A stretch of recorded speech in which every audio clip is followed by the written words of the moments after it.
ಹಾರ್ಮುಜ್ ಜಲಸಂಧಿಯಲ್ಲಿ ಇನ್ನೂ ಕೂಡ ಭಾರತದ ಹಲವು ತೈಲ ಹಡಗುಗಳು ಲಾಕ್ ಆಗಿದ್ದಾವೆ. ಭಾರತಕ್ಕೆ ಬರಬೇಕಾಗಿತ್ತು ಎಲ್ಲ ಹಡಗುಗಳು, ಆದರೆ ಹಾರ್ಮುಜ್ ಜಲಸಂಧಿಯನ್ನ ಕಬ್ಜಾ ಮಾಡಿರೋದ್ರಿಂದ ಇರಾನ್ ಸುಮಾರು 22 ಹಡಗುಗಳು ಅಲ್ಲೇ ಸಿಕ್ಕಾಕೊಂಡಿದ್ದಾವೆ. ಪರ್ಷಿಯನ್ ಗಲ್ಫ್ ಪ್ರದೇಶದ ಹಾರ್ಮುಜ್ ಜಲಸಂಧಿಯಲ್ಲಿ ನಿಂತ ಸ್ಥಿತಿಯಲ್ಲಿ ಈ ಹಡಗುಗಳಿದ್ದಾವೆ. ಸೊ ಜಲಸಂಧಿ ಬಳಿಯೇ ಬಂಕರ್ ಬಸ್ಟರ್ ಬಾಂಬ್ ಅನ್ನ USA ಸಿಡಿಸಿದೆ. ಯಾಕೆ? ಭಯ ಹುಟ್ಟಿಸ್ಲಿಕ್ಕೆ.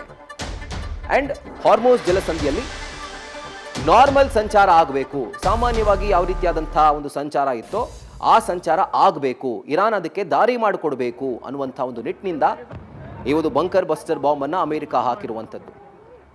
ಸೊ ಇರಾನ್ ಏನಾದರೂ ಈ ಬಾಂಬ್ಗೆ ಭಯಪಟ್ಟು ಹಾರ್ಮುಜ್ ಜಲಸಂಧಿಯನ್ನ ಓಪನ್ ಮಾಡುತ್ತಾ? ಸಾಧ್ಯನೇ ಇಲ್ಲ. ಕಾರಣ ಏನು ಅಂತಂದ್ರೆ, ಈಗ ಇರಾನ್ ಬಳಿ ಇರುವಂಥ ಒಂದು ಮೇನ್ ವೆಪನ್ನೇ ಈ ಹಾರ್ಮುಜ್ ಜಲಸಂಧಿ. ಅಕಸ್ಮಾತ್ ಏನಾದರೂ ಇದನ್ನ ಬಿಟ್ಬಿಟ್ರೆ ಯಾವ ದೇಶಗಳ ಮೇಲೂ ಕೂಡ ಒತ್ತಡ ಇರೋದಿಲ್ಲ.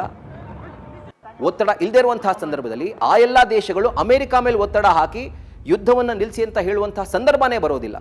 ಸೊ ಹೀಗಾಗಿ ಹಾರ್ಮುಜ್ ಜಲಸಂಧಿಯೇ ಇರಾನ್ ಬಳಿ ಇರುವಂತಹ ಒಂದು ದೊಡ್ಡ ಕೀ ವೆಪನ್.